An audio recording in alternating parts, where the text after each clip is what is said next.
Dengarkanlah, dengarkanlah bisikan dari reruntuhan yang sunyi, dari tanah yang basah oleh darah masa lampau. Kita tidak akan berbicara tentang kejayaan yang gemilang, melainkan tentang kengerian yang tersembunyi di balik lembaran sejarah Jawa kuno yang paling kelam. Ini adalah kisah tentang seorang raja yang hilang, ditelan kegelapan oleh kutukan tata ayahnya sendiri. Pada tahun 1042 Masehi, di puncak kekuasaannya, Sang Raja Agung, Airlangga dari Kahuripan, melakukan sebuah tindakan yang ia yakini sebagai solusi bijaksana, namun ternyata adalah benih dari malapetaka yang akan menghantui keturunannya selama berabad-abad. Ia membelah kerajaannya yang besar menjadi dua, Panjalu, yang beribu kota di Daha, dan Janggala. Pembagian ini, yang seharusnya menjadi simbol perdamaian dan pembagian warisan yang adil, justru menjadi penanda dimulainya perang saudara yang paling kejam dan mengerikan dalam sejarah Jawa. Di singgasana Panjalu, berdiri seorang pria dengan gelar panjang yang megah, Sri Samarawijaya Dharma Suparnawahana Teguh Utunggadewa. Sebuah nama yang penuh harapan dan kekuatan. Gelar teguh yang ia sandang bukan sekadar hiasan, melainkan penanda ikatan darahnya dengan Dharmawangsa Teguh, Raja Besar Medang yang tewas dalam serangan Sriwijaya. Ini menempatkan Samarawijaya sebagai pewaris yang paling sah, pewaris utama dari garis keturunan agung. Namun, hak yang seharusnya menjadi anugerah itu harus ia bayar dengan kehancuran. Di hadapannya, berdiri saudaranya sendiri, Mapanji Garasakan, penguasa Janggala, yang tidak sudi hanya menerima remah-remah kekuasaan yang diberikan sang ayah. Dari titik inilah, sejarah Jawa mulai bergetar, bergolak, dan membusuk dari dalam. Samarawijaya, Raja Panjalu, yang seharusnya menjadi cahaya penerus kebesaran Airlangga, justru menjadi simbol kegelapan abadi. 9 tahun masa kekuasaannya adalah sebuah lubang hitam dalam sejarah. Ia adalah raja bayangan. Jika para raja agung lainnya meninggalkan prasasti sebagai gema kebesaran mereka, sebagai bukti eksistensi dan pencapaian mereka, Samarawijaya tidak meninggalkan apa-apa. Tak ada satupun batu bertulis, tak ada piagam anugerah, tak ada satupun suara yang tersisa dari keraton Daha. Ibu kota Panjalu membisu, seolah seluruh kerajaan itu ditelan oleh keheningan yang mematikan. Apa yang sebenarnya terjadi selama periode kelam itu? Apa yang terjadi selama hampir 1 dekade yang hilang dari catatan sejarah?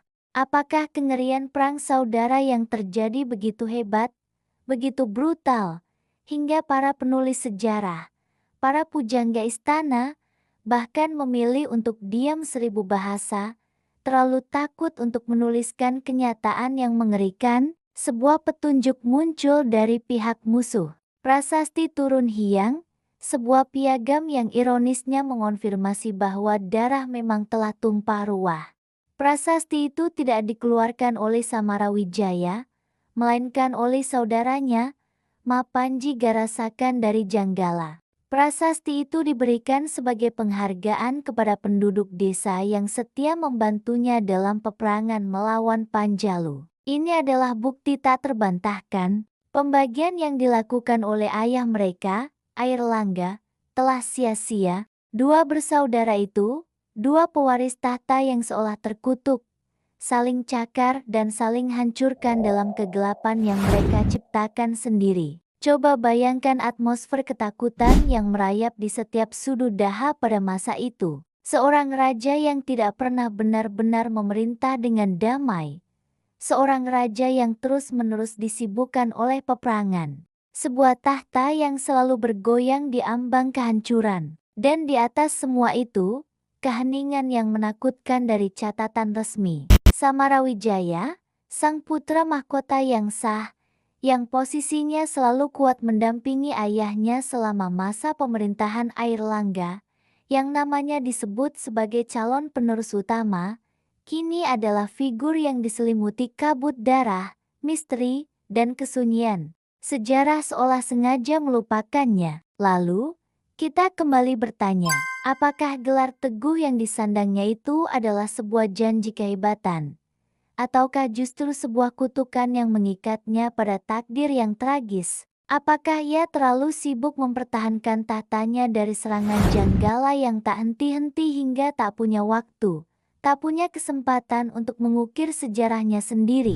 Atau, kemungkinan yang lebih menyeramkan, adakah kekuatan yang lebih gelap di balik semua ini? Sebuah konspirasi yang dengan sengaja menghapus setiap jejak Samarawijaya, memastikan bahwa nama Sri Samarawijaya Dharma Suparnawahana Teguh Tunggadewa lenyap dari ingatan generasi berikutnya, sebuah kepemimpinan yang bisa dibilang gagal total, terbukti dari pergantian tahta yang begitu tiba-tiba dan misterius. Tahun 1051 Masehi, 9 tahun setelah ia naik tahta, tiba-tiba muncul sebuah nama baru sebagai penguasa di Kadiri atau Panjalu. Namanya Sri Jitendrakara. Tidak ada catatan tentang transisi yang damai. Tidak ada penjelasan mengapa raja berganti. Samarawijaya lenyap, dia menghilang tanpa jejak. Seolah-olah ia tersedot kembali ke dalam bumi yang telah melahirkannya. Apa yang terjadi padanya? Apakah ia gugur secara satria di medan perang melawan saudaranya sendiri? Apakah ia dikhianati dan dibunuh secara licik oleh orang-orang di lingkarannya sendiri yang sudah muak dengan perang? Atau, skenario yang paling mengerikan, apakah ia akhirnya dikalahkan oleh saudaranya, Mapanji Garasakan?